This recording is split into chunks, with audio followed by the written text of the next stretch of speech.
देखिए अगला क्वेश्चन आपकी स्क्रीन पर दिख रहा है और वो क्वेश्चन ये कहना चाह रहा है कि the accommodation of which acid in muscles causes the फैटिक and cramps during the exercise. चार आपके सामने ऑप्शन है। पहली चीज तो मैं आपको बताना चाहूंगा कि लैक्टिक एसिड इसका जो है राइट आंसर रहने वाला है, सी। अब इसके अंदर खास इंपॉर्टेंट ट्रिक्स, सबसे इंपॉर्टेंट जो ट्रिक्स रहने वाली है बच्चों इस सेशन का, ये बहुत इंपॉर्टेंट क्वेश्चन, बहुत ही इंपॉर्टेंट ये क्वेश्चन रहने वाला है। जो भी बच्चे हमारे इस चैनल के साथ में अभी तक नहीं जुड़े हैं वो इस चैनल के साथ में जुड़ जाइएगा, क्योंकि इस प्लेटफॉर्म पे आपको बहुत ही इंपॉर्टेंट एमसीक्यू सेशन मिलने वाला है जो आपकी अपकमिंग एग्जाम प्रोस्पेक्टिव से काफ़ी इंपॉर्टेंट रहने वाला है। हर एक सब्जेक्ट को, हर एक टॉपिक को हम बहुत ही अच्छी एक्सप्लेन के साथ, इंपॉर्टेंट ट्रिक्स के साथ, इंपॉर्टेंट आंसर की और की पॉइंट्स के साथ में हम इसको कवर करने वाले। आपकी स्क्रीन पर आज की इस सेशन का पहला क्वेश्चन जो कि क्वेश्चन नंबर 9 है। से पहले कोई क्वेश्चन हमने ऑलरेडी पहले के सेशन में हमने डिस्कस भी किए। तो व्यायाम के दौरान मांसपेशियों में किस अम्ल के जमा होने से थकान और ऐंठन होती है? The accumulation of which acid in muscles causes फैटिक and cramp during the exercise.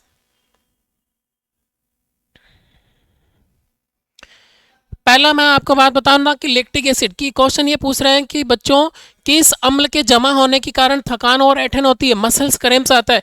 तो हमने आंसर किया कि लैक्टिक एसिड। अब आपको क्या याद रखना है, एग्जाम के लिए ट्रिक्स बताता हूँ।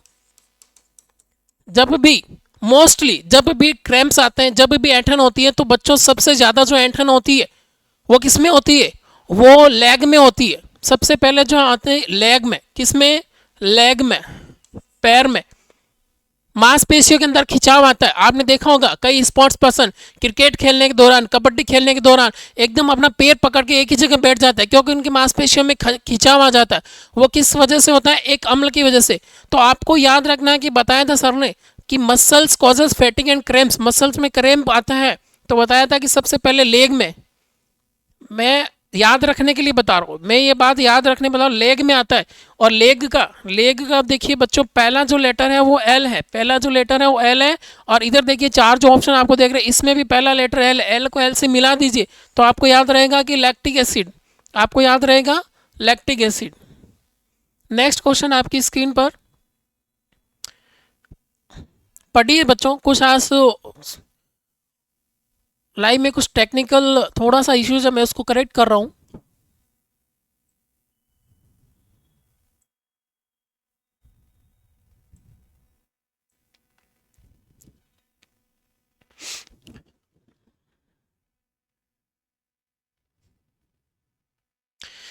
चलिए बच्चों अगला क्वेश्चन आपकी स्क्रीन पर। और what is the structure and functional unit of muscles fibre contraction? Soni Singh good evening sir. Gunjan Yadav मेरा नाम है, ओके गुड। मांसपेशी फाइबर संकुचन की संरचनात्मक और कार्यात्मक इकाई को क्या कहा जाता है? चार ऑप्शन आपके सामने, मायोफाइब्रिल, सार्कोमियर, सार्कोलेमा या फिर फेसिकल्स।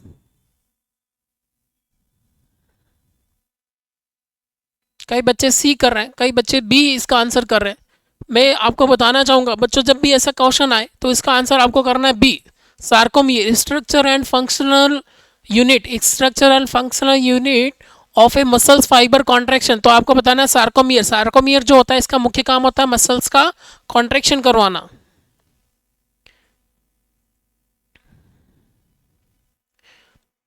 देखिए बच्चों at the initiation of class मैंने बताया था आपके जो सिलेबस में सबसे ज़्यादा 60 से 65-70% जो सिलेबस आने वाला है वो आने वाला है लेवल ऑफ प्रिवेंशन से, प्राथमिक स्वास्थ्य केंद्र, प्राथमिक और community health center, primary health center, community health center, tertiary health center से regarding role of ASHA, role of ANM in rural areas, different kind के national programs, maternal and child health care के बारे में। तो ये सब जो चीज़ें काफ़ी इंपॉर्टेंट है। और जो अगले क्वेश्चन है वो उन्हीं से रिलेटेड है, उन्हीं सब्जेक्ट से, उन्हीं से टॉपिक से रिलेटेड है। और जैसा कि हमारी क्लास की इंपॉर्टेंट चीज़ ये होती है कि हर एक सब्जेक्ट को टॉपिक वाइज हम इसके अंदर डिस्कस करते हैं। तो आपकी स्क्रीन पर अगला क्वेश्चन इम्यूनाइजेशन से रिलेटेड, लास्ट की क्लास में किसी बच्चे ने कमेंट भी किया था कि सर इम्यूनाइजेशन से रिलेटेड है कि हमें क्वेश्चन बताइए। इम्यूनाइजेशन और vaccination comes under which level of prevention? टीकाकरण, वैक्सीनेशन रोकथाम के किस स्तर के अंतर्गत आता है? चार option, pre module prevention, primary prevention, secondary prevention या फिर टर्सरी प्रिवेंशन। चार आपके सामने ऑप्शन। देखिए बच्चों, इस क्वेश्चन को हम बहुत अच्छी तरीके से समझेंगे और इसको समझने के लिए पहली चीज आप ध्यान देंगे कि प्रिवेंशन क्या होता है। प्रिवेंशन, प्रिवेंशन एक ऐसी चीज होती है, प्रिवेंशन एक ऐसा मेथड होता है जिसमें किसी बीमारी को होने से पहले वो क्या काम किए जाएं, वो क्या प्रोसेस की जाए, वो क्या एक्टिविटीज की जाए, वो किन चीज़ों की देखभाल की जाए कि वो बीमारी हो ही ना। ऐसी चीज़ें, ऐसी हेल्थ केयर, ऐसी देखभाल, ऐसी स्वास्थ्य देखभाल कि किसी बीमारी को होने से पहले ही जो की जाती है उसको हम बोलते हैं प्रिवेंशन।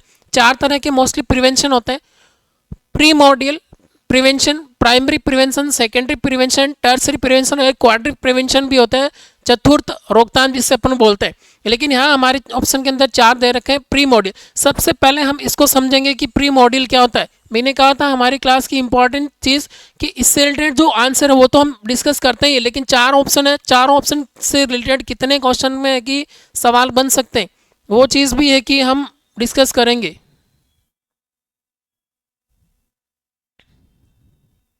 देखिए प्राइमरी प्रिवेंशन के अंदर जो चीज़ें आती है प्री मॉड्यूल, प्री मॉड्यूल के अंदर वो चीज़ें आएंगी जो कि रिस्क फैक्टर से रिलेटेड होगी। किससे रिलेटेड होगी बच्चों? Risk factor. रिस्क फैक्टर कौन सा हो गया कि रिस्क फैक्टर जैसे स्मोकिंग हो गया, जैसे अल्कोहल हो गया, जैसे ड्रग्स एडिक्शन हो गया। ये जो रिस्क फैक्टर है यानी कि इनसे हम बचाव करते हैं। हम कहते हैं किसी व्यक्ति को कि लाइफ स्टाइल को अपने को अच्छी तरह से मॉडिफाई करना, तो इन चीज़ों से हमको दूर रहना है। तो ये जो स्मोकिंग है, अल्कोहल है, यानी रिस्क फैक्टर की जितनी भी जो चीज़ें होती है वो आएंगी प्री मॉड्यूल प्रिवेंशन। अब हम बात करेंगे प्राइमरी प्रिवेंशन। प्राइमरी प्रिवेंशन जो होता है वो होता है बच्चों की ऐसी चीज़ें, ऐसी हेल्थ केयर सर्विसेज या फिर ऐसी मेडिसिन या फिर ऐसी वैक्सीन जो हम इसलिए लेते हैं कि आगामी टाइम में हमारी बॉडी के अंदर उसका कोई इफेक्ट नहीं हो, कोई बीमारी नहीं हो। जैसे अपन बात करते हैं कि वैक्सीनेशन, जैसे अपन बात करते हैं वैक्सीनेशन, वैक्सीनेशन जो कि एट बर्थ मोस्टली 3 वैक्सीन दी जाती है। Hepatitis B, BCG, bacillus Calmette Guerin इसका नाम होता है। 8 बर्थ दी जाती है, विद इन 24 आवर्स दी जानी चाहिए। ये भी विथ इन 24 आवर है कि दी जानी चाहिए। और एक जो वैक्सीन होती है ओरल पोलियो वैक्सीन, ये ओरल रूट से दी जाती है। अगर BCG वैक्सीन की बात करें तो आपको बताना है कि ये जो BCG वैक्सीन है ID, इंट्राडर्मल रूट से दी जाती है। बच्चों मैं बात कर रहा हूँ BCG वैक्सीन की। अगर आपसे पूछे कि 8 बर्थ कितनी दी जाती है तो आपको बताना है 0.05 ml। कितना? 0.05 ml 8 बर्थ। और 1 महीने के बाद से लेकर के 1 साल तक अगर पूछे तो इसका डोज हो जाएगा 0.1 ml BCG वैक्सीन का। इंट्राडर्मल रूट से दी जाती है। तो मैं बात कर रहा था कि वैक्सीनेशन से रिलेटेड, तो वैक्सीनेशन जो होता है वो किस में आएगा? प्राइमरी प्रिवेंशन के अंदर। और प्री मॉड्यूल के अंदर आएगा बच्चों रिस्क फैक्टर, इसके अंदर आएगा रिस्क फैक्टर। नेक्स्ट हम बात करते हैं सेकेंडरी प्रिवेंशन के बारे में। नेक्स्ट हम बात करेंगे सेकेंडरी प्रिवेंशन में। सेकेंडरी प्रिवेंशन में बच्चों वो चीज़ें आएंगी जो कि सारे शरीर की हम जांचें करवाते हैं, जैसे कि ब्लड प्रेशर चेक करना, BP चेक करना,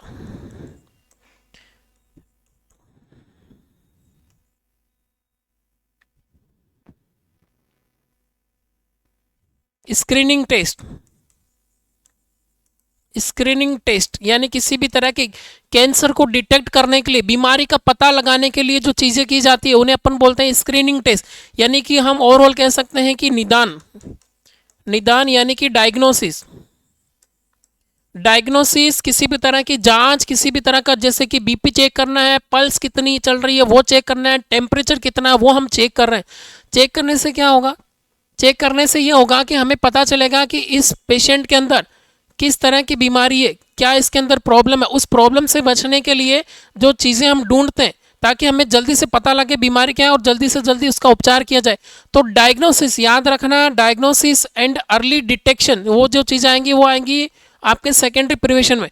टर्सरी प्रिवेंशन के अंदर बच्चों आपको याद रखना है डिसएबिलिटी लिमिटेशन। टर्सरी में आपको याद रखना है डिसएबिलिटी लिमिटेशन।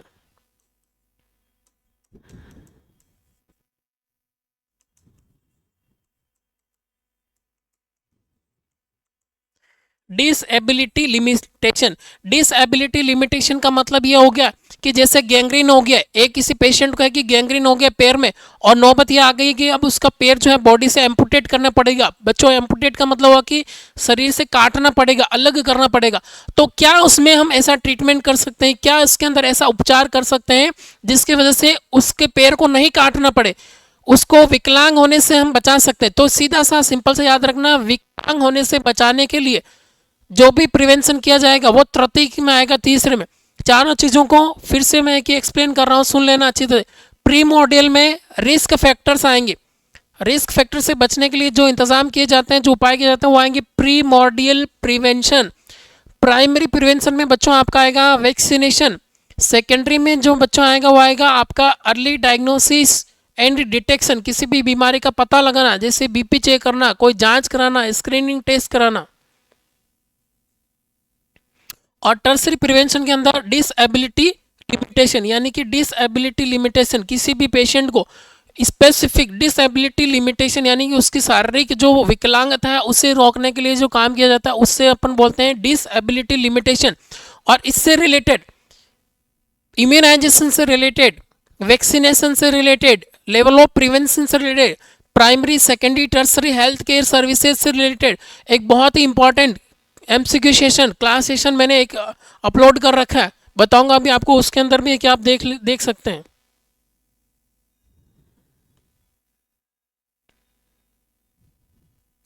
नेक्स्ट क्वेश्चन आपकी स्क्रीन पर देखिए, बहुत अच्छी बात है, एक क्वेश्चन में हमने काफ़ी ज़्यादा टाइम लिया, फ़ायदा ये होगा कि आने वाले क्वेश्चन में अब ज़्यादा टाइम नहीं लगेगा। देखिए ऑप्शन 4 ऑप्शन आपके सामने क्वेश्चन नंबर 12 के, early diagnosis and prompt treatment, example screening for cancer is an example हो, जल्द निदान और त्वरित उपचार जैसे कैंसर की जांच किसका उदाहरण है? क्या ये प्राइमरी में आएगा, क्या ये सेकेंडरी में आएगा, क्या ये टर्सरी में आएगा, या फिर प्री मॉड्यूल में आएगा?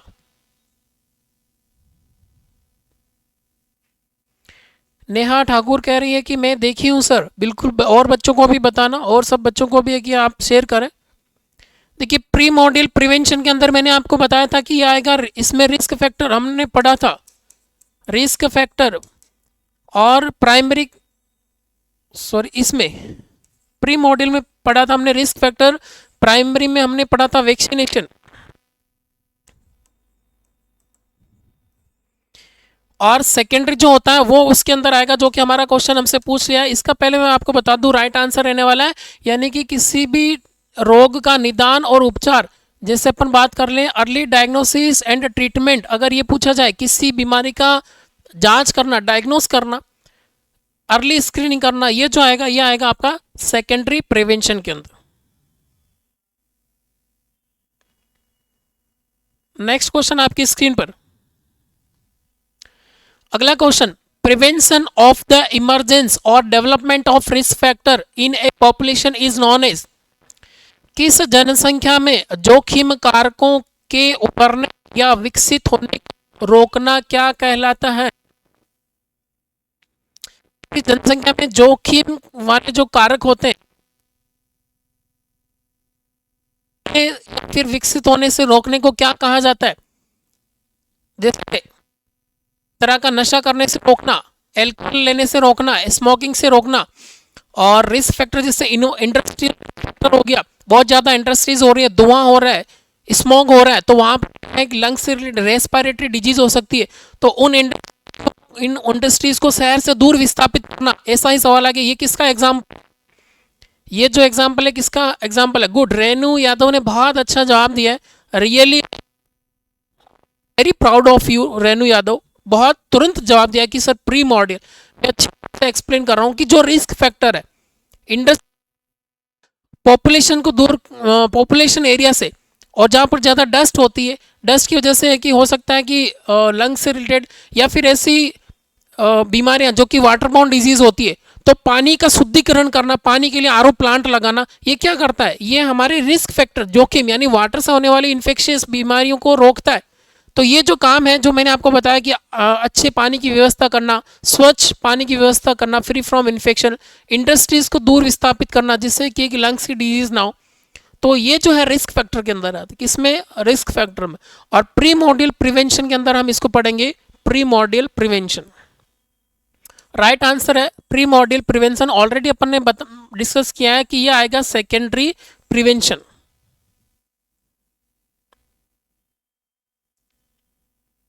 पढ़िए अगला क्वेश्चन आपकी स्क्रीन पर।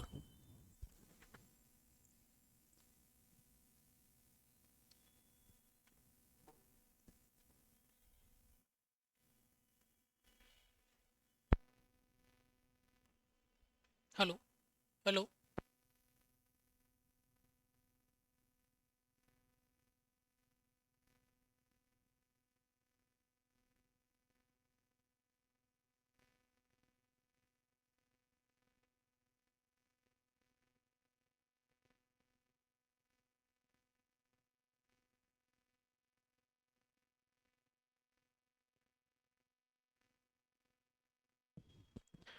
हेलो।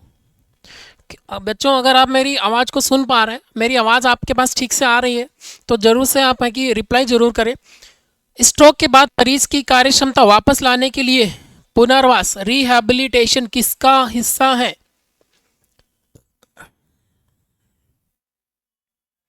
यानी कि पेशेंट को स्ट्रोक हुआ है और स्ट्रोक के जो फंक्शंस पेशेंट के अंदर डिसेबल हो गए, पेशेंट के अंदर मेजर हेल्थ प्रॉब्लम्स हो गए, उनको वापस करना, जिसको अपन बोलते हैं कि रिहैबिलिटेशन, उसको अपन बोलते हैं रिहैबिलिटेशन।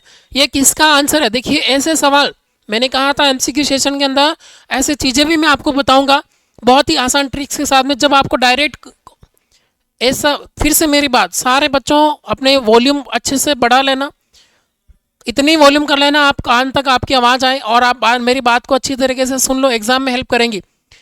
एग्जाम के अंदर देखना कि वो ऐसे सवाल जिनके ऑप्शन आपको नहीं आ रहे हो, वो ऐसे छोड़ के नहीं आना, कोशिश करना है कि वो आपका क्वेश्चन सही हो, क्योंकि कई बार क्वेश्चन के अंदर ही आंसर छुपा होता है, या फिर जो ऑप्शन होते हैं उनके अंदर भी आंसर छिपा होता है।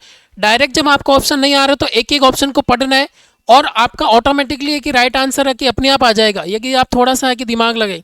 आपसे पूछा गया है कि रिहैबिलिटेशन, तो चार में से मान लीजिए तीन ऑप्शन आपको नहीं आ रहे और एक भी आ रहा हो, तो कैसे करेंगे? कि जैसे आपने कहा कि प्राइमरी प्रिवेंशन आपको ये पता है कि वैक्सीनेशन होता है, सेकेंडरी प्रिवेंशन आपको पता है कि अर्ली डायग्नोसिस एंड डिटेक्शन होता है, और हेल्थ प्रमोशन, हेल्थ जो प्रमोशन होता है, हेल्थ को प्रमोट करना, हेल्थ को प्रमोट करना यानी कि सुझाव देना कि आपको योगा करना है, आपको व्यायाम करना है, रोजाना आपको रनिंग करना है, ज़्यादा ऑयली फूड आपको नहीं खाना है, ज़्यादा फैटी फूड आपको नहीं करना है। ऐसी हेल्थ एजुकेशन दे रहे हैं। क्यों दे रहे हैं? कि आपके अंदर मोटापा नहीं हो, ओबेसिटी नहीं हो, हार्मोनल डिसबैलेंस नहीं हो। तो ये किस में आएगा? ये प्राइमरी प्रिवेंशन में आएगा। ये किस में आएगा? प्राइमरी। तो सीधी सी बात है कि इस ऑप्शन में रिहैबिलिटेशन जो है प्राइमरी भी नहीं होगा, हेल्थ एजुकेशन से रिलेटेड भी नहीं होगा, सेकेंडरी भी नहीं होगा। तो हमारा जो ऑप्शन बचता है, रेनू कह रही कि आवाज़ नहीं आ रही है, मुझे लगता है कि शायद अब आवाज़ आ रही होगी आपके पास।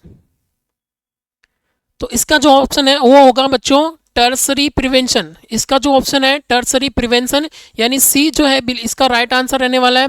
बच्चों देखिए, आप ऑफलाइन क्लासेस लेते हैं और ऑनलाइन प्लेटफॉर्म पे हम है कि रोजाना क्लास देते हैं। तो किसी बच्चे ने कमेंट भी किया था कल की क्लास में कि सर इम्यूनाइजेशन से related, primary and secondary prevention से related, primary health center, secondary health center, role of nurse, role of ANM, role of ASHA, anganwadi worker, इस तरह से रिलेटेड सर बहुत टॉपिक लेके इंपॉर्टेंट इन्फॉर्मेशन दे रहा हूँ। जो भी बच्चे नहीं जुड़ रहे हैं उनको भी जरूर बताएं, सभी बच्चों को बताएं कि आप सबके लिए इस प्लेटफॉर्म के अलावा एक और प्लेटफॉर्म, उस पर मैंने बहुत इंपॉर्टेंट जो टॉपिक मैंने अभी बताया उनसे रिलेटेड काफ़ी सारे वीडियोस, काफ़ी सारे ऑनलाइन क्लासेस की क्लासेस एमसीक्यू सेशन, और जिसका मैंने नाम दिया सिलेक्शन सेशन, वो अपलोड कर रखे। आप उन्हें जा कर के ज़रूर देखें। आप अपना यूट्यूब खोलें और यूट्यूब के अंदर आप सर्च करें, यूट्यूब के अंदर है कि आप सर्च करें nursing exam master class, nursing exam master class, ये आप सर्च करेंगे। ये एक यूट्यूब चैनल है, जिस पर मैंने आप सबकी डिमांड पर, आप सबके कहने के लिए, आपके एग्ज़ाम के प्रोस्पेक्टिव से काफ़ी मेहनत करी है। और ये मेहनत मैंने आप लोगों के लिए की, उस पर हर एक सब्जेक्ट का जो आपको यहाँ देखिए, यहाँ क्लास ज़्यादा 1-1.5 घंटे क्लास होती है, क्योंकि लेट नाइट तक हम क्लास नहीं ले पाते। तो जब भी आपको दिन में टाइम मिले तो उस प्लेटफॉर्म पर भी है कि आप जाकर के देख सकते हैं क्लासेस को, वहाँ पर भी आप क्लासेस ले सकते हैं। इसको सर्च करिए, सर्च करते आपको एक यूट्यूब चैनल मिल जाएगा, वहाँ पर मेरे द्वारा बहुत ही इंपॉर्टेंट अलग अलग डिफरेंट सब्जेक्ट के खास तौर से स्पेसिफिक ट्रिक्स के साथ में बहुत ही ईजी आसान तरीके से सारी जो सब्जेक्ट है वो आपके एग्ज़ाम में जो क्वेश्चन आने वाले हैं, एग्ज़ाम का जो सिलेबस है उस सिलेबस के आधार पर आसान ट्रिक्स के साथ में बहुत सारा आपको पढ़ाई से रिलेटेड है कि उसके अंदर मटेरियल मिलेगा। तो 3 काम करना है आपको, चैनल को सब्सक्राइब करना है, लाइक करना है, और उसके बाद में अपने सारे दोस्तों को बताना है, और जितने भी जो वीडियोज़ है उनको पूरा देखना है। कई बच्चों का मन करता है कि 5 मिनट देखा, 10 मिनट देखा और निकल लिया वहाँ पर। ऐसा एग्जाम से आने के बाद में आपको पछताना पड़े। बहुत सारे ऐसे क्वेश्चन जो उससे रिलेटेड आपको एग्जाम में देखने को मिलेंगे। नेहा कह रही है कि आज ये सब पढ़ाया गया सर, अच्छी बात है कि आपका रिवाइज हो रहा है। तो चलिए, इससे रिलेटेड आप इस चैनल पर भी बहुत सारे वीडियोस देख सकते हैं। अगला क्वेश्चन आपकी स्क्रीन पर, सब्सक्राइब ज़रूर कर लेना, क्योंकि इसके अंदर मैं आपको वो चीज़ें भी बताने वाला हूँ। इसके अंदर जो है मैं आपको वो चीज़ें भी बताने वाला हूँ जिसमें कि आपका एग्ज़ाम से पहले स्पेशल सेशन कि पेपर आप किस तरह से करेंगे, टाइम मैनेजमेंट आपको कैसा करना है, ऐसे सवाल जो ज़्यादा टिपिकल हो, ऐसे सवाल जो ज़्यादा आसान हो, उनको कब करना है ताकि आपके नेगेटिव मार्किंग जो कम से कम हो। ओएमआर सीट के अंदर है कि आपको ओएमआर किस तरह से फिल करना है। वो जो क्वेश्चन जो आपको है कि 4 में से 2 क्वेश्चन ऑप्शन आ रहे हैं आपको और 2 में आप डाउटफुल है, तो उनको भी किस तरह से किया जाए ताकि आपके मैक्सिमम मार्किंग्स हैं वो सही हो। तो इस तरह की चीज़ों को लेकर भी उसके अंदर है कि इस चैनल पे मैंने अपलोड की करने वाला हूँ वीडियोस, उसको आप ज़रूर से देखें। Charu Patel, good, nursing exam master का, जी हाँ यही है। अगला क्वेश्चन आपकी स्क्रीन पर, दुर्घटना के दौरान सिर की चोट से बचने के लिए हेलमेट पहनना किसका उदाहरण है। क्वेश्चन नंबर 15 पे ध्यान दीजिए बच्चों। दुर्घटना के दौरान सिर की चोट से बचने के लिए हेलमेट पहनना किसका उदाहरण है। हम हेलमेट पहनते हैं ताकि दुर्घटना हो तो सिर बचे। बच्चों, इस तरह के सवाल में थोड़ा सा आपको दिमाग लगाना, डायरेक्ट ऑप्शन पर नहीं जाना है। सवाल हमसे ये पूछा कि दुर्घटना के दौरान सिर की चोट से बचने के लिए, इसका जो आंसर आएगा, इसका जो आपको क्लू मिलने वाला है वो यहाँ से मिलने वाला है। सिर की चोट से बचने के लिए हेलमेट पहनना, ये किसका उदाहरण है। मैं आपसे पूछना चाहता हूँ कि हेलमेट पहनने से क्या हमारा पूरा बॉडी सेफ है, क्या हाथ पैर सब कुछ सेफ है क्या। नहीं, बिल्कुल सेफ नहीं है, लेकिन ये है कि हमारा जो सिर है वो बिल्कुल सेफ है। यानी बॉडी का एक स्पेशल हिस्सा, एक स्पेसिफिक पार्ट जो है, एक अलग ही पार्ट जो है वो हमारा जो है वो प्रोटेक्ट रहने वाला है, उसमें चोट लगने से है कि हम बचने वाले हैं। तो ये किसका उदाहरण है, pre module prevention, primary prevention, secondary prevention या फिर टर्सरी प्रिवेंशन।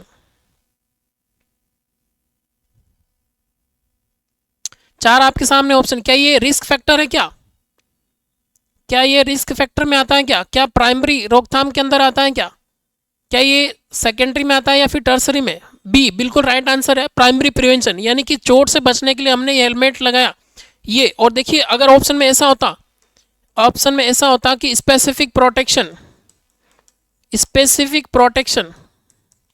कई एग्जाम के अंदर ऐसा भी ये सवाल आया था, उसमें पूछा गया था, ऑप्शन में था स्पेसिफिक प्रोटेक्शन, और ये ना हो तो आपको करना है स्पेसिफिक इसलिए क्योंकि ये सिर्फ सिर को बचाता है। स्पेसिफिक हिस्से यानी कि हेड को बचाने के लिए, चोट से बचाने के लिए हेलमेट का यूज करना, ये होता है specific protection.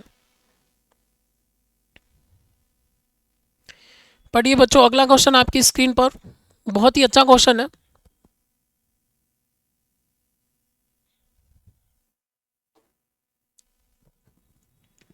What is the global recommendation for the duration of exclusive breastfeeding? Global recommendation का मतलब आपको समझना होगा, यानी कि पूरे वर्ल्ड में एक ही चीज फॉलो होती है, उसको अपन बोलते हैं ग्लोबल रिकमेंडेशन। यानी पूरे वर्ल्ड में WHO ने यही बताया कि विशिष्ट स्तनपान की अवधि के लिए वैश्विक अनुशंसा क्या है, समय पूछा गया है और बहुत ही यूनिक क्वेश्चन है, सरकारी क्वेश्चन है, हसन चौहान सर की ये सरकारी क्वेश्चन है और उसी तरह का ये सवाल भी है, कई एग्जाम्स में ये पूछा गया है। और इसका जो राइट आंसर है वो 6 मंथ। गुड, काफ़ी बच्चों को आता है ये तो। एक्सक्लूसिव ब्रेस्ट फीडिंग 6 महीने तक दी जाए। बच्चों अगर ये कभी कभार वीक में भी पूछा जा सकता है, अगर महीने नहीं हो और वीक हो, वीक के अंदर अगर आपके पास सामने ऐसे ऑप्शन हो कि 8, 6 और 6 मंथ में मुझे लगता है 24, 24 और 20। देखिए आपको है कि कंफ्यूज नहीं होना है, आप जल्दी करते हैं, जब आसान सवाल आते हैं तो बहुत जल्दी करते हैं एग्जाम में। इंपॉर्टेंट नोटबुक के अंदर पेन से लिख लेना कि सर ने बताया था कि जो ज़्यादा इजी सवाल हो उन पे 4 से 5 सेकंड ज़्यादा देना है, क्योंकि वो आसान सवाल हम जल्दबाजी के अंदर करते हैं और एग्जामिनर उसमें थोड़ी सी बात को घुमा देता है और वो हमारा क्वेश्चन जो गलत हो जाता है, हमें आते हुए भी गलत हो जाता है। तो एक्सक्लूसिव ब्रेस्ट फीडिंग आपको पता है कि 6 मंथ, आप 6 पर आपका ज़्यादा ध्यान चला जाता है, लेकिन अगर ये वीक में पूछे, अगर ये बच्चों वीक में पूछे तो आपको करना है 24 वीक, 24 वीक। याद रखोगे ना मेरी बात को कि सर ने कहा था कि जो ज़्यादा सवाल है, ज़्यादा इजी क्वेश्चन है, उन पे 2 से 4 सेकंड, 5 सेकंड आपको एक्स्ट्रा टाइम देना है।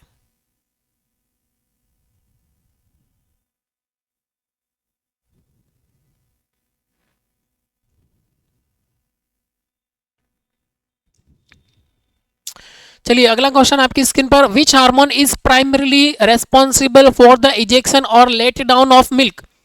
दूध के निकास या फिर लेट डाउन के लिए मुख्य रूप से कौन सा हार्मोन जिम्मेदार होता है? क्या प्रोलेक्टिन होता है, क्या क्या एस्ट्रोजन होता है, क्या ऑक्सीटोसिन या फिर प्रोजेस्ट्रॉन?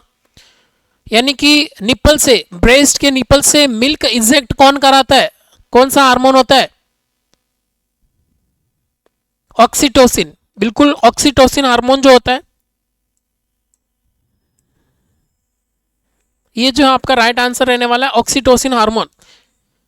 ऑक्सीटोसिन हार्मोन, देखिए इसका बहुत एक अच्छा सा उदाहरण भी है कि जब बच्चा नींद में सो रहा था, जैसे नींद से उठ करके मदर अपना काम कर रही है, अपनी दिनचर्या में व्यस्त है, और जैसे ही बच्चा उठ करके रोने लगता है तो मदर के ब्रेस्ट से अपने आप निपल से कि मिल्क इजेक्ट होने लगता है, क्योंकि उसके ब्रेन में एक इम्पल्स आता है कि बेबी रो रहा है और बच्चा रो रहा है तो उसको कि फीडिंग कराना है, उसको मिल्क पिलाना है। तो जैसे ही बच्चे की रोने की आवाज़ ब्रेन में जाएगी, ब्रेन एक हार्मोन रिलीज करेगी ऑक्सीटोसिन, क्योंकि मदर को यह है कि बच्चा रोने लगा है तो उसको फीडिंग कराना है, तो ब्रेन एक ऑक्सीटोसिन हार्मोन का रिलीज करती है और अपने आप ऑटोमेटिकली है कि ऑक्सीटोसिन एक काम करता है कि मसल्स को कांटेक्ट करवाता है और मिल्क का एजेक्शन होना लगता है। तो ऑक्सीटोसिन जो है इसका राइट आंसर रहने वाला है। अगर आपसे पूछे प्रोलैक्टिन के बारे में, तो प्रोलैक्टिन जो होता है मिल्क प्रोडक्शन के लिए रेस्पॉन्सिबल होता है।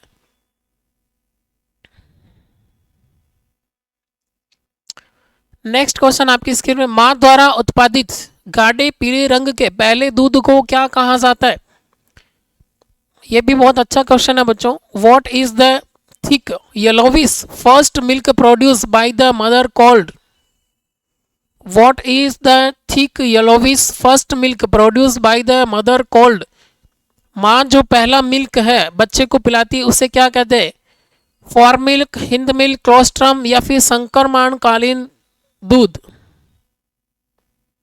सी बिल्कुल राइट आंसर बच्चों, बहुत ही अच्छा क्वेश्चन है। ये आसान क्वेश्चन जो है वो हो सकता है कि एग्जाम में कभी कंफ्यूज करे, कंफ्यूज नहीं होना है, इससे अपन बोलते हैं क्लोस्ट्रम। जब बच्चा जन्म लेता है और फर्स्ट टाइम जो मदर फीड कराती है वो क्लोस्ट्रम होता है। उसकी खास बात ये कि वो थोड़ा सा गाढ़ा होता है, वाइटिस येलो कलर का होता है, वाइटिस पीले रंग का, पीले रंग का होता है। अगर इसका कलर आपसे पूछ लिया जाता है कई बार कि पहला मिल्क क्लोस्ट्रम कहा जाता है, उसका कलर कैसा, तो आपको बताना है कि पीले रंग का। तो 2-3 तरह के इससे संबंधित क्वेश्चन बनता है।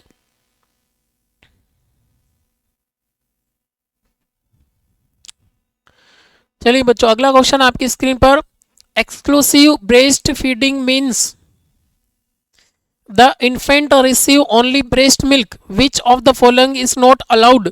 विशिष्ट स्तनपान का अर्थ है कि शिशु को केवल माँ का दूध मिलता है और इनमें से किसकी अनुमति नहीं है? इनमें से किसकी अनुमति नहीं है?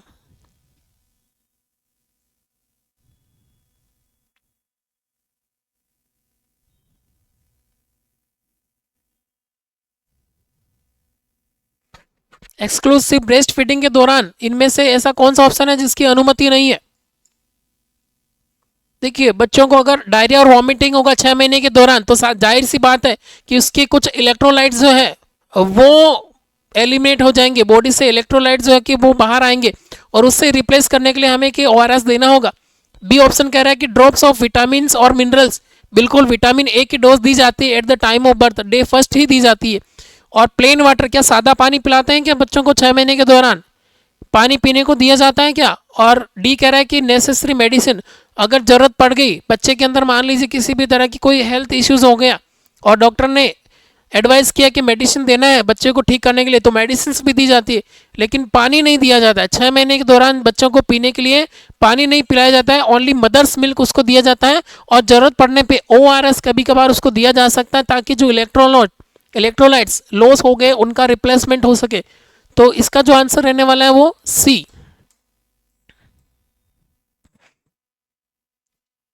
अगला क्वेश्चन, ये बहुत ही अच्छा क्वेश्चन है।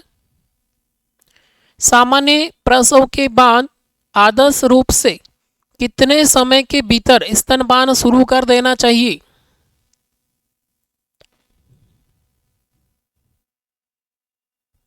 ऑप्शन पढ़िए बच्चों और जवाब करिए अच्छे से।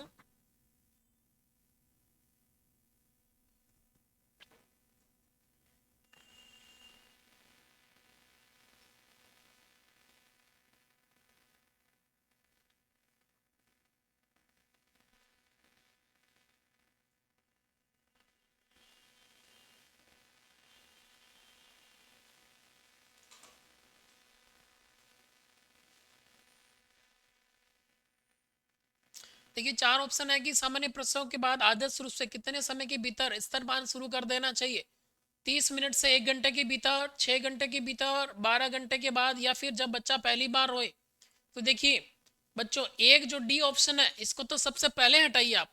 सबसे पहले हटाइए कि व्हेन द बेबी फर्स्ट कराई, जब बच्चा पहली बार रो रहा है तो क्या तभी मिल्क पिला दें क्या, कि नहीं बच्चा जैसे डिलीवर होता है तो वो रो रहा है, तो रोने का मतलब ये है कि सामान्य संकेत है कि बच्चा नॉर्मल है। और रोना, ये भी एक सवाल पूछा जा सकता है, बच्चा फर्स्ट टाइम अगर नॉर्मली क्राई कर रहा है तो ये क्या इंडिकेट करता है, ये इंडिकेट करता है normal respiration. Normal respiration, normal respiration. और बच्चा जैसे ही डिलीवर हो, तुरंत डिलीवर होता ही सबसे पहला काम ब्रेस्ट फीडिंग का नहीं होता है। ABC मैंने बताया था, ABC फॉलो करना आपको। ABC, ए फॉर एयरवे, बच्चे का एयरवे क्लियर है कि नहीं ये चेक करना है। और ये भी एक इंपॉर्टेंट चीज है बच्चों इसके अंदर, कि सबसे बच्चे पहले बच्चा डिलीवर होते क्या करना आपको करना है, ABC एयरवे चेक करना है। अगर बच्चा क्राई कर रहा है, अगर बच्चा रो रहा है, इसका मतलब है कि उसका एयरवे क्लियर है। एयरवे में कोई सीक्रेशंस होते हैं या फिर एयरवे में कोई ऑब्स्ट्रक्शन होता तो बच्चा ठीक तरह से रो नहीं पाता। तो अच्छी तरह से बच्चा रो रहा है यानी कि रेस्पिरेशन उसका ठीक है। बी फॉर ब्रीथिंग, बच्चा का ब्रीथिंग पैटर्न भी ठीक है, तभी है कि बच्चा नॉर्मली क्राई कर रहा है। और सी फॉर कंप्रेशन, C4 कंप्रेशन यानी कि बच्चे की पल्स रेट कैसी है, हार्ट बीट कैसी है, ये 3 चीजें आपको चेक करनी है। तो सबसे पहले आपको ABC चेक करना है, नहीं कि बच्चे को मिल्क पिलाना है। और जब बच्चे को मिल्क पिलाने की बारी आए तब आपको क्या करना है बच्चों, तब आपको करना है 30 मिनट से लेकर के 1 घंटे के भीतर। पहला जो 30 मिनट से लेकर के 1 घंटे के भीतर। अब दूसरा काम क्या करेंगे, देखिए स्टेप बाय स्टेप चीजें बता रहा हूँ। पहला काम ABC ये फॉलो करना है। दूसरा क्या करना है बच्चों, क्या करना है कौन बताएगा।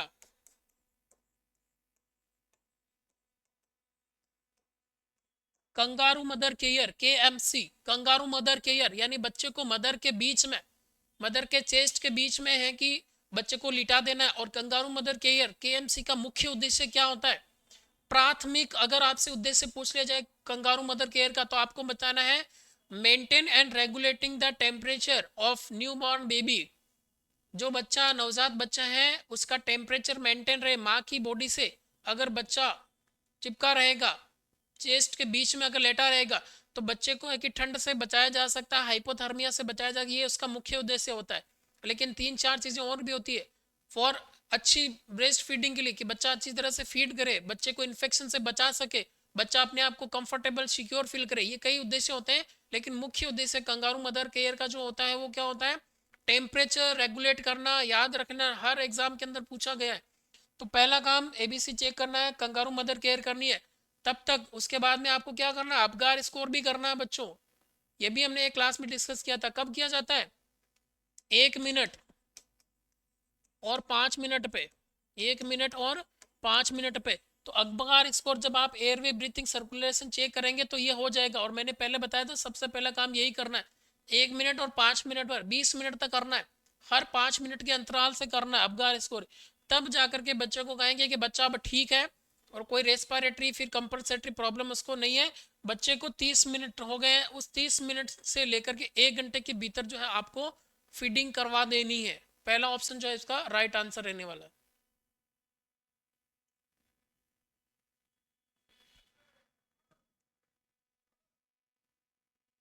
चलिए बच्चों अगला क्वेश्चन आपकी स्क्रीन पर, which of the following is an objective of antenatal care. अगर किसी बच्चे को यह लग रहा है कि सर क्लास थोड़ा फास्ट चल रहा है, बहुत जल्दी चल रहा है, या फिर परसीव करने में थोड़ा टाइम लग रहा है, तो आप at the end of class, class खत्म होने के बाद में इसको स्लो स्पीड में भी देख सकते हैं और अच्छी तरह से समझ सकते हैं। निम्नलिखित में से कौन सा प्रसव पूर्व देखभाल का एक उद्देश्य है। प्रसव पूर्व यानी कि बच्चे की डिलीवरी होने से पहले, बच्चा जब यूट्रस में, मदर जब प्रेगनेंसी पीरियड में, तब है कि आपको क्या करना है, to promote and maintain the health of mother, माँ के स्वास्थ्य को बढ़ावा देना और बनाए रखना। बी कह रहा है कि उच्च जोखिम वाली गर्भावस्था का पता लगाना। उच्च जोखिम वाली गर्भावस्था क्या होता है, हाई रिस्क प्रेगनेंसीज क्या होता है, जैसे प्रेगनेंसी मान लीजिए कि मदर को हाइपरटेंशन है, ट्विंस बेबी है, एमनियोटिक फ्लूइड कम है, हीमोग्लोबिन का लेवल कम है, ये जो चीज़ें होती है ये होती है हाई रिस्क प्रेगनेंसी। तो इनका पता लगाना आपको कब, एएनसी केयर में, यानी कि जब मदर की प्रेगनेंसी, बच्चा डिलीवर होने से पहले ही अगर आपने पता नहीं लगाया और प्रॉब्लम वैसी की वैसे ही है, हीमोग्लोबिन कम है, एमनियोटिक फ्लूइड कम है, तो हो सकता है कि मदर की जान को भी, बच्चे की जान को भी खतरा हो। तो निम्नलिखित में से मुख्य उद्देश्य आपको बताना है। तो ए भी होता है कि माँ के स्वास्थ्य को बढ़ावा देना, मैटरनल हेल्थ को प्रमोट करना है। बी कहता है to detect high risk pregnancy, B भी सही है। और सी जो कह रहा है प्रसव से जुड़े डर को दूर करना, to remove the fear associate with delivery. देखिए ये एक एंजाइटी होती है जब प्रेगनेंसी होती है मदर को, तो उसके मन में हमेशा ये एक चिंता रहती है जिसे अपन एंजाइटी बोलते हैं, कि डिलीवरी से लेकर के वो चिंतित रहती है कि पहला जो एक्सपीरियंस होता है, कई बार उसको लगता है कि कितना दर्द होगा, कितना पेन होगा डिलीवरी में, किस उसके बॉडी में कई हार्मोनल चेंजेस होते हैं, उसको है कि एमएसएस होती है, वॉमिटिंग्स होती है, नोजिया होता है, एब्डोमन पेन होता है, काफ़ी तकलीफ़ें जो है माँ सहन करती है, तब हमें इस सुंदर सी खूबसूरत सी दुनिया में लाती है। तो चिंता तो होना स्वाभाविक सी बात है ये। और जब दुनिया के अंदर आ जाता है तो मुझे लगता है कि हमारे घर परिवार वालों को भी, माँ को भी, पिताजी को भी चिंता होती है और आपके घर वालों को भी चिंता होगी कि मेरा बच्चा जो है पढ़ने गया है, एग्ज़ाम होने वाला है, क्या सिलेक्शन होगा कि नहीं होगा। तो बच्चों आप अपने माता पिता को, अपने पेरेंट्स की उस बात को याद रखना, और उन सारे लोगों को याद, उन सारे लोगों को दिमाग में याद, जब जब भी आप थकना हो, जब जब भी आपको थकान होने लगे पढ़ने से, या फिर जब भी आप डीमोटिवेट होने लगे कि अब तो पढ़ाई करने का मन नहीं है, तो उन लोगों को जरूर याद करना अपने दिमाग में जिन्होंने कहा कि तू रहने दे, तुमसे नहीं होगा, जिन्होंने आपसे कहा था कि तू रहने दे, तुमसे नहीं होना। और जब ये बात आपके मन में याद आएगी तो आपके अंदर एनर्जी आएगी, पॉजिटिव एनर्जी आएगी, और आप कहेंगे कि नहीं मुझसे होगा और मैं करके दिखाऊंगा। और बच्चों 11 जनवरी को आपको वही करके दिखाना है जिन लोगों ने कहा कि नहीं तुमसे नहीं होगा, एएनएम के अंदर गवर्नमेंट सिलेक्शन तुमसे नहीं होगा, उन्हीं लोगों को याद कर लेना। पॉजिटिव एनर्जी आएंगी, आप पढ़ते ही रहेंगे और बहुत अच्छी तरह से के पेपर भी करके आएंगे। तो चलिए हमारा ऑप्शन की ओर बढ़ते हैं। डी, डी कह रहा है कि ऑल ऑफ दी अबव, तो डी जो है हमारा राइट आंसर रहने वाला है। बाय मिस्टेक ये आ गया है यहाँ पे, प्रिंटिंग मिस्टेक की वजह से। तो डी जो ऑप्शन है वो आपका राइट आंसर रहने वाला है, यानी कि ए बी सी ये तीनों ही चीज़ें हम करने वाले हैं जो कि एंटीनेटल केयर यानी कि ड्यूरिंग प्रेगनेंसी बिफोर डिलीवरी आप सबको ये काम करना है, जो कि एएनसी यानी कि प्रसव पूर्व देखभाल के अंदर आता है।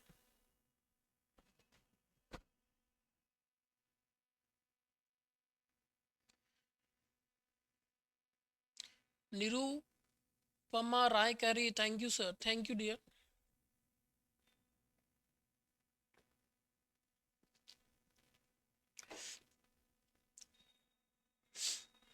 अगला सवाल आपके स्क्रीन पर, क्वेश्चन नंबर 22, मनोविज्ञान और मनोरोग नर्सिंग में ICD-10 जैसी कोडिंग प्रणालियों का उपयोग मुख्य रूप से किस लिए किया जाता है। ICD-10, ICD-5 ये ऐसी चीज़ें मैंने आपको बताई थी जब हमारे साइकेट्रिक का सेशन चलता था। उस क्वेश्चन सेशन में मैंने बताया है बिलिंग उद्देश्यों के लिए, कानूनी आवश्यकताओं के लिए, निदान और प्रक्रियाओं को वर्गीकृत और मानकीकृत करने के लिए, और डी कह रहा है कि शोध डेटा छिपाने के लिए। सी जो है बिल्कुल राइट आंसर है इसका, निदान और प्रक्रियाओं को वर्गीकृत करने के लिए। ICD-10, ICD-5 ये जो चीज़ें होती है, ये होती है कि निदान और प्रक्रियाओं को वर्गीकृत करने के लिए इसका मेंटल हेल्थ, नर्सिंग, साइकेट्रिक में इसका उपयोग किया जाता है। बच्चों, कोई भी बच्चा, कोई भी स्टूडेंट इस सेशन को छोड़ करके नहीं जाए, लगातार बने रहे। मैं समझ सकता हूँ काफ़ी सर्दी हो रही है, थक भी जाते होंगे, और थकान तो होना स्वाभाविक सी बात है। जो काम दिमाग से किया जाता है, जो कि पढ़ने का काम होता है, उसमें थकान ज़्यादा होती है बल्कि शारीरिक वर्क से। तो बच्चों, किसी भी चीज़ से थकना नहीं है जब तक आपका एग्ज़ाम आता है। और एग्ज़ाम से पहले आपको अपने आप को बहुत बेहतरीन तरीके से कि प्रिपेयर रहना है, अपने आप के अंदर एक पॉजिटिव एनर्जी रखना है।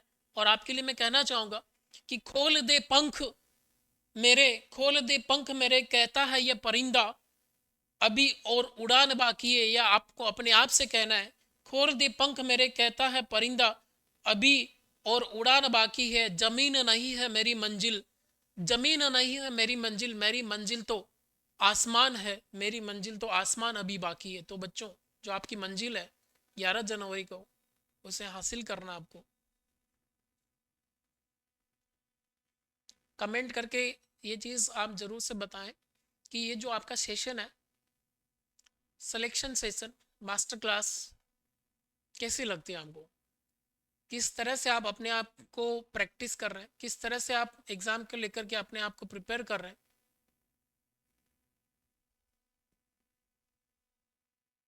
देखिए, हम अपनी ओर से हर वो चीज़ कर रहे हैं, चाहे वो मोटिवेशन से रिलेटेड हो, चाहे आपका रैपिड रिवीजन से रिलेटेड हो, चाहे आपका MCQ सेशन से रिलेटेड हो। वो सारी चीज़ें हम करने की कोशिश कर रहे हैं, जो कि आपके सिलेक्शन के लिए एक मील का पत्थर साबित होने वाली है।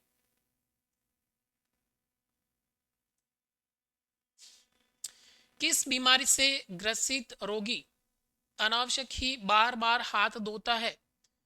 क्या सामान्य चिंता विकार है क्या, सीजोफ्रेनिया है क्या, ऑब्सेसिव कंपल्सिव डिसऑर्डर है क्या, या फिर ये फोबिया है क्या?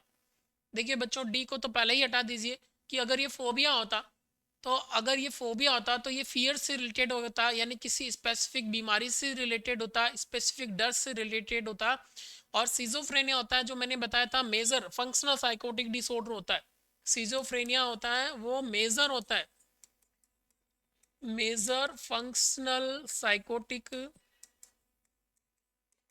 डिसऑर्डर होता है, मेजर फंक्शनल साइकोटिक डिसऑर्डर होता है, जिसके अंदर आपको इल्यूजन, हेलुसिनेशन, ये इस तरह के सिम्टम्स देखने को मिलते हैं। लेकिन ऑब्सेसिव कंपल्सिव डिसऑर्डर जो होता है, ये एक एंजाइटी से रिलेटेड डिसऑर्डर होता है, जिसमें एक एग्जांपल लेते हैं अपन, ऑब्सेशन ऑफ कंटामिनेशन। ये जो आपको दिखाया गया यहाँ पे कि बार बार हाथ धोना, ये होता है बच्चों ऑब्सेशन ऑफ कंटामिनेशन।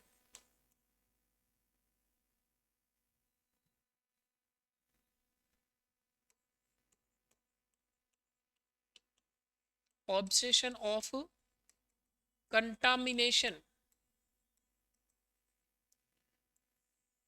यानी उसको कंटामिनेशन से रिलेटेड डर, डस्ट पार्टिकल, उसको लगता है कि मेरे हाथ गंदे हो गए। जिस भी सरफेस को छुएगा, मान लीजिए दरवाजा को छुआ, टेबल को छुआ, कुर्सी को छुआ, उसको लगेगा कि मेरे हाथ गंदे हो गए, और उसके दिमाग में ये एक टेंशन अराइज होती है। उस टेंशन को अपन बोलते हैं ऑब्सेशन।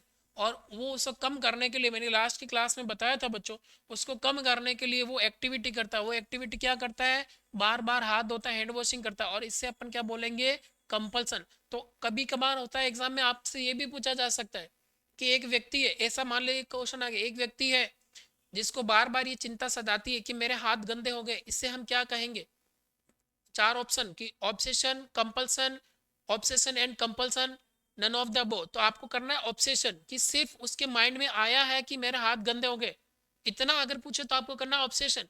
लेकिन उसे कम करने के लिए वो हैंड वॉशिंग भी कर रहा है, क्वेश्चन में ऐसा हो कि और उस एंजाइटी को कम करने के लिए बार बार वो हाथ धुलता है, तब जाके ये होगा ऑब्सेशन एंड कंपल्सन। यानी सिर्फ चिंता सताती है, तब वो जो चीज़ होती है वो सिर्फ ऑब्सेशन होता है। और उस चिंता को कम करने के लिए वो जो बार बार हाथ धोता है उससे अपन बोलते हैं कंपल्सन। याद रखना है। सपना यादव सर, आपका दिल से धन्यवाद, आप हमारे लिए इतना कर रहे हैं, थैंक यू। और ये जो चीज़ें होती हैं बच्चों, ये जो आप अपना कॉपरेशन रखते हैं, रोजाना क्लास लेते हैं, यही हमें मोटिवेट करती है, यही हमें पॉजिटिव एनर्जी देती है कि हम हमारे जितने भी जो एफर्ट्स होते हैं आपके सिलेक्शन के लिए वो लगाएं, ताकि आपको जल्दी से जल्दी सफलता मिले। और जिस दिन आपका सिलेक्शन होगा, हमारे अंदर और की पॉजिटिव एनर्जी आएगी कि हम और वो चीज़ें क्या कर सकते हैं, इस पढ़ाई को, इस स्टडी को, इस कॉम्पिटिटिव एग्जाम के लिए जो प्रिपरेशन, इसको और कितना आसान तरीके से हमें कि बना सकते हैं, वो सारे प्रयास करेंगे।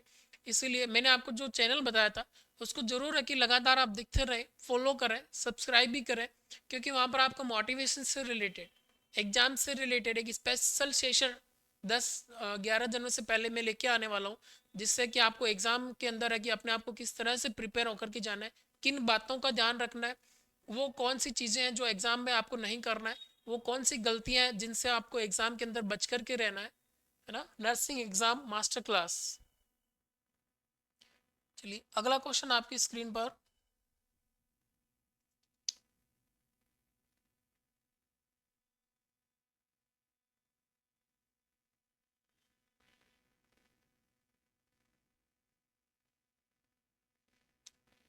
A person seeing a rope but receiving it as a snake. A person seeing a rope but perceiving it as a snake is experience। कि एक व्यक्ति रस्सी देख रहा है लेकिन उसे सांप समझ रहा है, उससे क्या हो रहा है कि एक व्यक्ति है, उसने रस्सी देखा और रस्सी को क्या समझ लिया, सांप, यानी कि उसने गलत परसेप्शन किया, उसने जो चीज समझी वो गलत थी, और वहां पर सांप नहीं था लेकिन रस्सी तो थी। मैंने लास्ट की क्लास में बताया था कि ऑब्जेक्ट परसेंट ऑब्जेक्ट इस जो क्वेश्चन में आपको दे रखा वो क्या है, रस्सी है।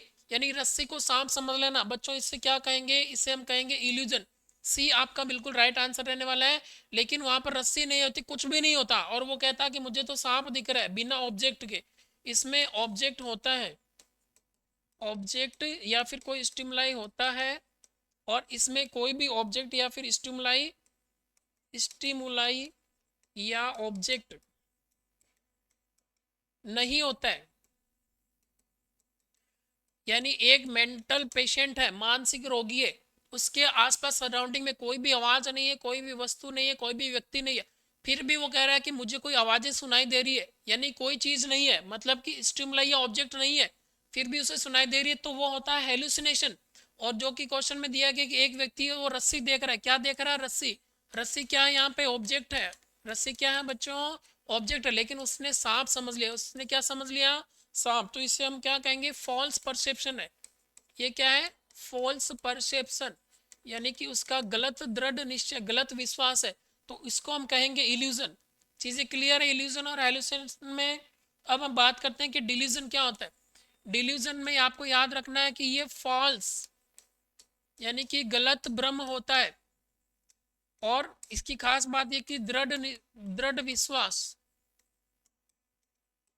व्यक्ति को एक दृढ़ विश्वास होता है जो कि गलत होता है। जैसे व्यक्ति कहता है कि मुझे मेरे घर वाले जो है पानी के अंदर कुछ मिला करके दे देंगे जिससे कि मैं मर सकता हूँ, हो सकता है कि उसमें जहर, खाने के लिए कुछ ला करके देंगे, वो खाना नहीं खाएगा, वो ये कहेगा कि नहीं तुम पहले खाओ, मैं नहीं खाऊंगा, इसके अंदर तो जहर मिला हुआ है। हम कहते हैं कि नहीं है, कुछ नहीं मिलाया है, तो वो कहता है कि नहीं मिला हुआ है, यानी कि उसका दृढ़ विश्वास, हमारी बात पे विश्वास नहीं करेगा, वो अपनी ही बात पे दृढ़ विश्वास रखता है। ऐसी अगर बात कर रहा है तो वो जो चीज है उसकी गलत है, फॉल्स है, और वो दृढ़ निश्चय, उसको हम बोलेंगे बच्चों डिल्यूजन। एपेथी, एपेथी का मतलब होता है उदासीनता, जैसा कि नाम वैसा ही काम। Lake of interest, lake of interest, यानी कि किसी भी चीज के अंदर उसका मन नहीं लगता है, अपने आप से मतलब रखता है, बातें करना, बाहर जाना, लोगों से मिलना, ये सब उसका मन नहीं करता, उसको अपन बोलते हैं एपेथी।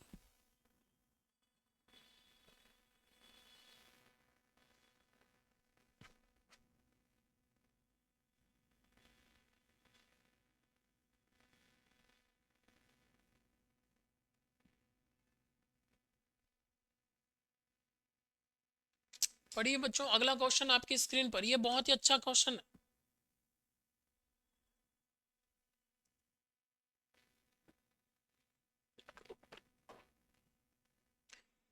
क्वेश्चन नंबर 26 आपकी स्क्रीन पर कह रहा है कि what is the therapeutic blood lithium level for a patient with mania. Mania के रोगी के लिए रक्त में लिथियम का उपचारात्मक स्तर क्या होना चाहिए।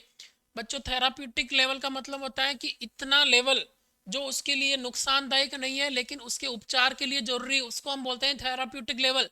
तो यानी कि उसके उपचार के लिए कितनी दवा है वो दी जानी चाहिए जिसको उसको बहुत ज़्यादा कोई साइड इफेक्ट नहीं हो, बहुत ज़्यादा उसकी शरीर में कोई अबनॉर्मल चेंजेस नहीं हो। तो जो इसका जो राइट आंसर रहने वाला है वो रहने वाला बी, 0.8 से 1.2 मिली इक्वलेंट पर लीटर। ये याद रखना ना, कई बार एग्जाम में पूछा जाता है। क्वेश्चन नंबर 2, इससे रिलेटेड क्या और सवाल पूछा जा सकता है कि कौन सी दवा मुख्य रूप से मेनिया में दी जाती है। कौन सी दवा मुख्य रूप से मेनिया में दी जाती है? तो आपका जो आंसर होगा वो होगा लिथियम। आपका जो आंसर होगा वो होगा बच्चों लिथियम। ये भी कई बार एग्जाम में पूछा, यानी कि मेनिया में मुख्य रूप से, वैसे तो और भी कई दवाएं दी जाती है लेकिन मुख्य रूप से कौन सी दी जाती है, तो आपको याद रखना है लिथियम। आपको याद रखना है लिथियम। बच्चों, अगला क्वेश्चन आपकी स्क्रीन पर, which of these is a positive symptom of schizophrenia. ये आ गया आपका पॉजिटिव सिम्टम्स के बारे में। इनमें से कौन सा सीजोफ्रेनिया का एक सकारात्मक लक्षण है? मैंने एक दिन बताया था बच्चों आपको कि वो ऐसे सिम्टम जिनमें व्यक्ति को ज़्यादा एनर्जी की जरूरत है, उसके मानसिक स्थिति पे गहरा प्रभाव पड़ा है, सीवियर मेंटल ट्रॉमा होता है, यानी मेजर सिम्टम्स जो होते हैं वो सीजोफ्रेनिया के पॉजिटिव सिम्टम्स में आते हैं कि ऐसे क्या लक्षण उसमें है जिनमें मरीज को ज़्यादा एनर्जी की आवश्यकता होती है, वो एनर्जी उसके अंदर ज़्यादा होती है। पहला कह रहा है कि एनेडोनिया, दूसरा कह रहा है कि सामाजिक अलगाव, सोशल विड्रॉल, सी कह रहा है हेलुसिनेशन और डी कह रहा है एलोजिया। बच्चों, एनेडोनिया का मतलब है कि उसका मन नहीं लगता कहीं भी, वो जाता नहीं, एक जगह बैठा रहता है, इधर उधर बातें करना पसंद नहीं, कहीं बाहर जाना पसंद नहीं है। तो एक जगह रहेगा तो उसको कहाँ डर लगेगा, कहाँ उसके अंदर एनर्जी लगती है। बी कह रहा है कि सोशल विड्रॉल, समाज के लोगों से कोई मतलब नहीं है, घर पे कोई गेस्ट आए हैं, फैमिली मेंबर है, उनसे मिलना जुलना उसको पसंद नहीं है, अपने आप से मतलब है, तो उसमें भी ज़्यादा एनर्जी खर्च नहीं होती है लेकिन उसको हेलुसिनेशन है। तो पहले मैं बता दूं, इसका जो राइट आंसर है पॉजिटिव सिम्टम्स होता है हेलुसिनेशन। हेलुसिनेशन के एग्जाम्पल देता हूँ, जैसे ऑडिटरी हेलुसिनेशन। ऑडिटरी का मतलब होता है सुनने से संबंधित। व्यक्ति रात भर सो नहीं पा रहा, बार बार वो जग रहा है, चिल्ला रहा है, हमसे कह रहा है कि मुझे कोई आवाजें सुनाई दे रही है, मुझे कोई डरा रहा है, मुझे डर लग रहा है, लेकिन हम कह रहे हैं कि हमें तो नहीं सुनाई दे रही, यहाँ पर तो कोई भी नहीं है। फिर थोड़ी देर में वो कहने लगता है देखो मेरी खिड़की के अंदर कोई बिल्ली आकर के बैठ गई है, लेकिन वहां पर तो कुछ भी नहीं होता है। तो वो होता है विजुअल हेलुसिनेशन। जो चीज नहीं होती फिर भी महसूस होती है उन्हें अपन बोलते हैं हेलुसिनेशन। तो वो बार बार सोएगा नहीं, बोलेगा कि यहाँ पे कुछ आवाज आ रही है, मुझे कुछ दिख रहा है, यानी इसमें उसकी एनर्जी खर्च हो रही है। और एनेडोनिया सोशल विड्रॉल में चुपचाप है, किसी से मतलब नहीं है, तो कहाँ एनर्जी खर्च होगी। तो सी जो है बच्चों इसका राइट आंसर रहने वाला है पॉजिटिव सिम्टम। सिजोफ्रेनिया का सकारात्मक लक्षण आपको पूछे तो बताना है हेलुसिनेशन। और हेलुसिनेशन के अलावा और भी अगर ऐसा हो, इल्यूजन भी इसका सकारात्मक लक्षण है बच्चों। ये मान लो ये पूछ लिया जाए डिल्यूजन, ये भी इसका सकारात्मक लक्षण। इल्यूजन, हेलुसिनेशन, डिल्यूशन, ये जो है पॉजिटिव सिम्टम्स में आते हैं सिजोफ्रेनिया के। डटे रहना है, बने रहना है, बहुत थोड़ा ही टाइम और मैं आपको लेने वाला हूँ। Obsessive compulsive disorder is classified as a. Obsessive compulsive disorder को किस रूप में वर्गीकृत किया गया है? क्या ये मूड का डिसऑर्डर है? क्या ये व्यक्तिगत पर्सनालिटी का डिसऑर्डर है? क्या ये एंजाइटी का डिसऑर्डर है? क्या ये साइकोटिक डिसऑर्डर है? बच्चों, मैंने बताया था ऑब्सेसिव कंपल्सिव डिसऑर्डर में यानी कि बार बार जो हैंड वॉशिंग से रिलेटेड उसको चिंता आती है, चिंता यानी कि उसको एंजाइटी होती है। तो सी जो है वो एंजाइटी इसका राइट आंसर है कि ओसीडी जो है वो एक एंजाइटी का डिसऑर्डर होता है।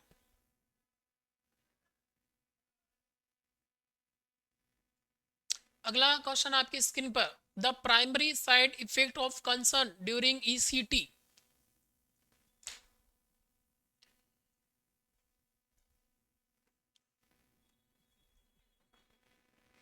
The primary side effect of concern during ECT. Ram Jeevan Kushwaha, very nice class sir, thank you dear. और किसी बच्चे ने कमेंट करके कहा था क्लास में कि सर हमें कुछ मोटिवेशनल लाइन जरूर कहा करिए। तो बच्चों क्लास जो है हमारी समाप्ति की ओर है, और मैंने कहा था जब क्लास शुरू करेगी एट द एंड ऑफ जब हमारे क्वेश्चन कंप्लीट हो जाएंगे, पहले हमारा टारगेट होता है पढ़ना, क्योंकि पढ़ाई ही अभी हमारा मेन मुख्य उद्देश्य है। क्वेश्चन ऑलमोस्ट हम आज के सेशन के कंप्लीट करने जा रहे हैं। आप अपना 100% डेडिकेशन दीजिए, हार्ड वर्किंग करिए। जैसे टीचर आपको गाइड कर रहे हैं, अलग अलग सब्जेक्ट के टीचर, एक लार्ज फैकल्टी ऑफ इस प्लेटफॉर्म की, जिस तरह से आपको गाइड कर रहे हैं आप उस तरह से पढ़ते जाइए, उन टॉपिक्स को क्लियर करते जाइए, और जो आपकी जिस सब्जेक्ट में कमज़ोर कड़ी उसको ज़्यादा मेहनत करें, बाकी सब छोड़ दीजिए कि भगवान पे, ईश्वर पे। देखिए तीन जो चीज़ें होती है, अपने गुरुजन, अपने माता पिता और ईश्वर, ये सब जो तीन चीज़ों का जब सामंजस्य बैठता है तो किसी भी तरह की सफलता को हासिल करने के लिए हमें कोई नहीं रोक सकता। बच्चों एक छोटा सा उदाहरण आपको बताता हूँ। एक बार एक जो है छोटा बच्चा है और उसकी मदर है। माँ अपने बच्चे को कभी भी अकेला नहीं छोड़ती है, चाहे वो खाना खा रहा है या फिर कहीं खेलने जा रहा है या फिर कहीं वो बाहर घूमने जा रहा है या फिर स्कूल जा रहा है, उस बच्चे को कभी भी अकेला नहीं छोड़ती है। लेकिन एक बार क्या होता है, एक बार होता है ऐसा है कि बच्चा जिद कर लेता है कि माँ मुझे तो अपने दोस्तों के साथ में कहीं घूमने जाना है, बाकी मेरे दोस्त भी गए हैं, अब मैं भी जाकर के आऊँगा। और माँ कहती है कि बच्चा मैंने कभी भी तुम्हें अकेला नहीं छोड़ा, तुम्हें अकेला कैसे जाने दे सकती हूँ। तो बच्चा कहता है कि नहीं माना, मेरा जाना बहुत ही ज़्यादा ज़रूरी है, मुझे किसी अति आवश्यक कार्य को लेकर के, मेरा कोई एग्ज़ाम है या फिर कोई भी उसका ज़रूरी काम है वो लेकर के मुझे जाना ज़रूरी है।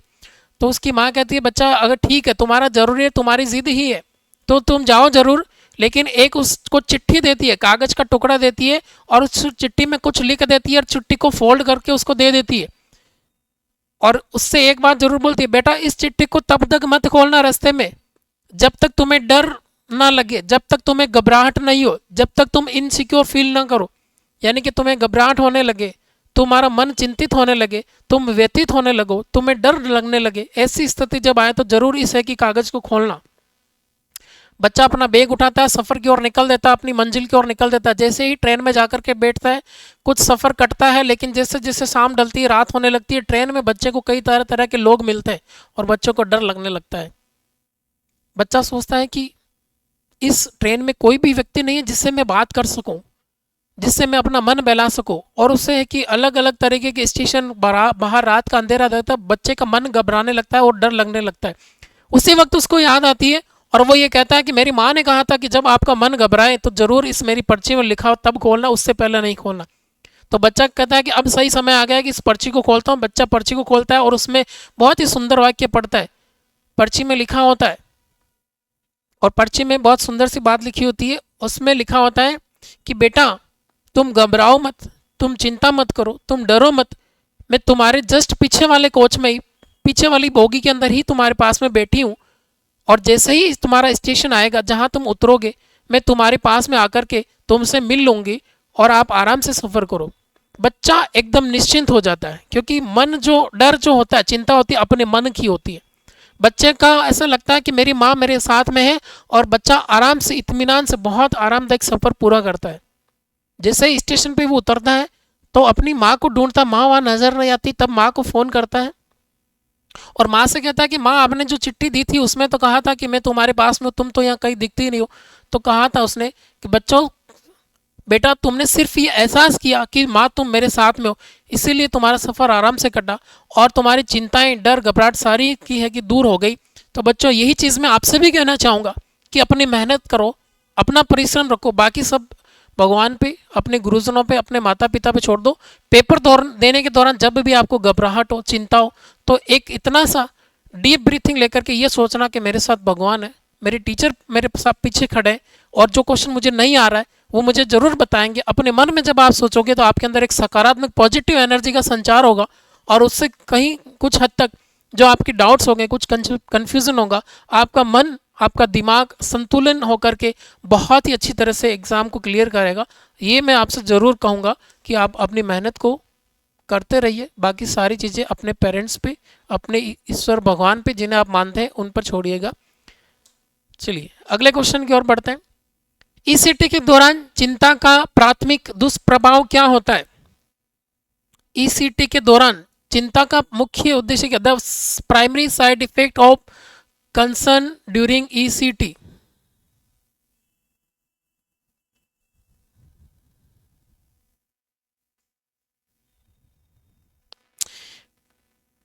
ईसीटी के दौरान चिंता का प्राथमिक दुष्प्रभाव क्या होता है? चिंता करने से क्या होता है? Skin burn, retrograde amnesia, weight gain या फिर हाइपरटेंशन। देखिए कि किसी व्यक्ति को टेंशन है कि ईसीटी की वजह से वो घबरा रहा है, डर लग रहा है, तो क्या होगा उसको? स्मृति हानि। स्मृति हानि यानी कि याददाश्त चली जाएगी, उसकी याददाश्त, मेमोरी कम होगी उसकी। नेहा ठाकुर कह रहे हैं कि सर ये मोटिवेशन से रोना आ रहा है।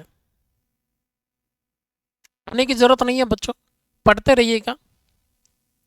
और देखिए पढ़ते रहने से क्या होगा? आपका सिलेक्शन होगा। अभी तो सिर्फ हम बोलते हैं और आप सुनते हैं, अभी तो सिर्फ हम बोलते हैं और आप सुनते हैं। बच्चों अच्छी तरह से मेहनत करें, और जब आपका सिलेक्शन हो जाएगा, जब आप सेलेक्ट होकर के आएंगे, तब सिर्फ हम सुनेंगे और आप बोलेंगे और आप कहेंगे कि देखिए सर हमारा सिलेक्शन हो गया है, हम चयनित हो गए, हम सरकारी नौकरी लग गए। तब मैं एक बात ज़रूर कहूँगा कि गुल खिले और गुलशन खिले, अब तो गुलाब की बारी है। बच्चों हमने तो पूरे साल भर बोला, और अब सेलेक्ट हो गए तो आप भी कुछ बोलिए, क्योंकि अब तो आपकी बारी है। इसी स्टेज पर, इसी मंच पर मैं आपसे भी बुलाऊंगा। तो चिंता करने से क्या होता है बच्चों? वजन वजन बढ़ना, सॉरी रेट्रोग्रेड एमनेशिया, यानी कि मेमोरी से रिलेटेड जो है कि आपको प्रॉब्लम होती है, उस पेशेंट को याददाश्त, पीछे की जो याददाश्त, रेट्रो का मतलब होता है पीछे की लाइफ की जो याददाश्त होती है, मेमोरी होती है, वो डिस्टर्ब होने लगती है। बी इसका राइट आंसर रहने वाला है, B.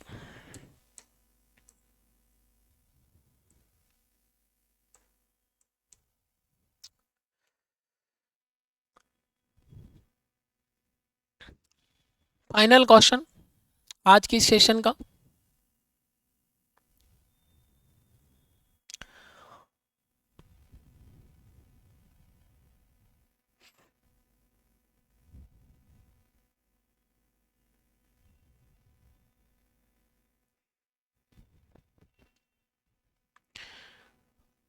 Question number 30, the last question of the today session, when is world mental health day celebrated? ये तो बहुत आसान सा क्वेश्चन है बच्चों, आप सबको आना चाहिए। विश्व मानसिक स्वास्थ्य दिवस कब मनाया जाता है?